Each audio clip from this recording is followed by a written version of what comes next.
പാകിസ്ഥാന് വേണ്ടി ചാരപ്പണിയെടുത്തിയ DRDO ഗസ്റ്റ് ഹൗസ് മാനേജർ അറസ്റ്റിൽ. രാജസ്ഥാൻ ജയ്സാൽമീറിലെ ഗസ്റ്റ് ഹൗസ് മാനേജർ മഹേന്ദ്ര പ്രസാദാണ് പിടിയിലായത്. തന്ത്രപ്രധാന വിവരങ്ങൾ ISIക്ക് ഇയാൾ സമൂഹ മാധ്യമങ്ങളിലൂടെ കൈമാറിയെന്നാണ് രഹസ്യാന്വേഷണ ഏജൻസികൾ കണ്ടെത്തിയിരിക്കുന്നത്. അനൂപ് ദാസ് വിവരങ്ങളുമായിട്ടുണ്ട്. അനൂപ്, എങ്ങനെയാണ് ഇയാളിൽ സംശയം തോന്നി തുടങ്ങുന്നത്? എത്ര കാലമായി ഇയാൾ രാജ്യത്തെ വഞ്ചിച്ചുകൊണ്ടിരിക്കുന്നു?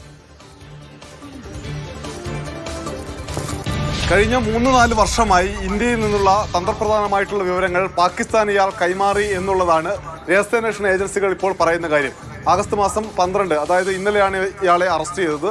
അതിനുശേഷം ഇന്ത്യയിലെ വിവിധ ഏജൻസികൾ ഇയാളെ ചോദ്യം ചെയ്തുകൊണ്ടിരിക്കുകയാണ്. ഈ പാകിസ്ഥാന്റെ ഫയർ റേഞ്ചിനകത്ത് വരുന്ന സ്ഥലമാണ് ഈ ജയ്സാൽമീർ. അവിടുത്തെ ഗസ്റ്റ് ഹൗസിൽ തുടർച്ചയായി നമ്മുടെ വിവിധ സേനാ മേധാവിമാരും മറ്റു പ്രധാനപ്പെട്ട ആളുകളുമൊക്കെ സന്ദർശനം നടത്താറുണ്ട്. പ്രധാനപ്പെട്ട ചർച്ച ഈ ഗസ്റ്റ് ഹൗസിൽ വെച്ച് നടത്താറുണ്ട്.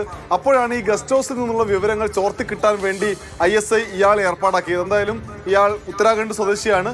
സമൂഹ മാധ്യമങ്ങൾ വഴിയാണ് വിവരങ്ങൾ കൈമാറിയതെന്നറിയുന്നു. ആഗസ്റ്റ് 15-മായി ബന്ധപ്പെട്ടുകൊണ്ട് സുരക്ഷാ ക്രമീകരണങ്ങൾ കൂടുതൽ മെച്ചപ്പെടുന്നതിന് വേണ്ടിയുള്ള വലിയ ശ്രമങ്ങൾ രാജ്യത്തിന്റെ വിവിധ ഭാഗങ്ങളിൽ ഉണ്ടായിരുന്നു. ഇതിനിടയിലാണ് ഇയാളെ ശ്രദ്ധയിൽപ്പെട്ടത്. അതിനുശേഷം കൂടുതൽ അന്വേഷണം നടത്തുകയും അതിനുശേഷം അറസ്റ്റ് ചെയ്യുകയുമായിരുന്നു.